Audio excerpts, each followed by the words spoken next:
Hello friends, how are you? કેમ છો?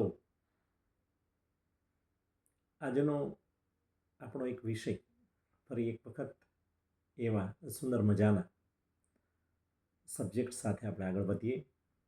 સંબંધો. આજે સમાજનું ઘડતર અને જે કંઈ કહી શકાય તે સંબંધોને આધારે આપણી આસપાસનું જે કંઈ વાતાવરણ છે એ બધું સંબંધોને આધારે અ, એટલું બધું સરસ મજાનું જે આજના સમયની અંદર સંબંધો છે એ આપણને ખૂબ જ ઉપયોગી છે.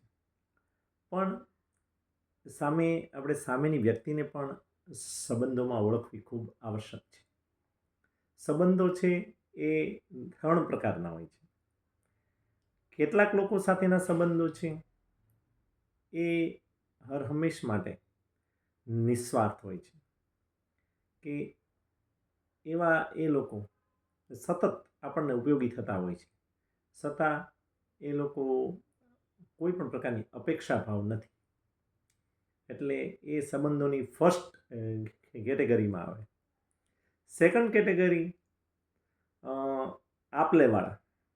આપલે આપલે આપલે આપલે એટલે ટૂંકમાં સામસામું એમ કહેવાય કે ભાઈ મારે જરૂર પડે તું આવજે ને તારા જરૂર પડે તો હું આવીશ, એવા સંબંધો હોય છે. એ સેકન્ડ કેટેગરીમાં આવે. અને એક સ્વાર્થના સંબંધો હોય છે, જે લાવ લાવ લાવ લાવ લાવ લાવ લાવ લાવ લાવ લાવ પછી સ્ટોપ. બસ માત્ર તમારો ગહીનો ઉપયોગ કરી નાખે, પછી તમે તમારી ઘીરે ને એની ઘીરે. હાવ હાદી ભાષામાં.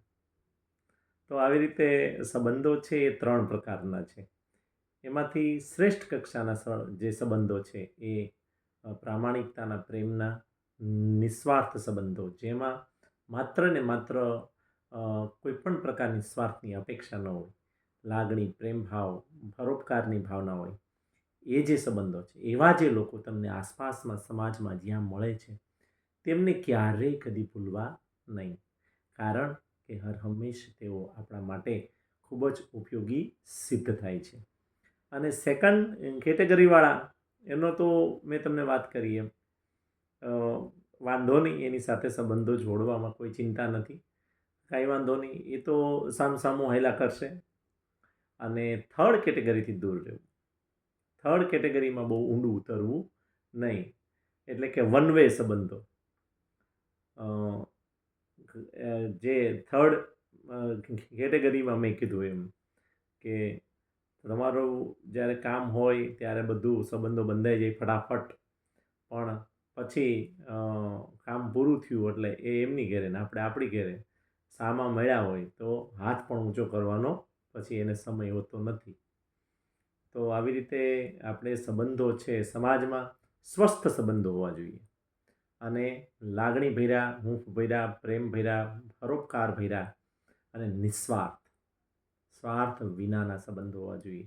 સ્વાર્થ વગર તમે કોઈ પણને ઉપયોગી થશો તો એ વ્યક્તિ તમને આજીવન નહીં ભૂલે. આવી રીતે આપણે આસપાસમાં આપણે એક સારામાં સારા સ્વસ્થ નાગરિકો સાથે સુમેળ ભર્યા સ્વસ્થ સંબંધો, જેને ફર્સ્ટ કેટેગરીમાં નિસ્વાર્થ સંબંધો આપણે સૌ સાથે બાંધીએ, એ જ શુભકામના સાથે આજની વાતને આપણે પૂર્ણ કરીએ. આવજો. મહાદેવ હર.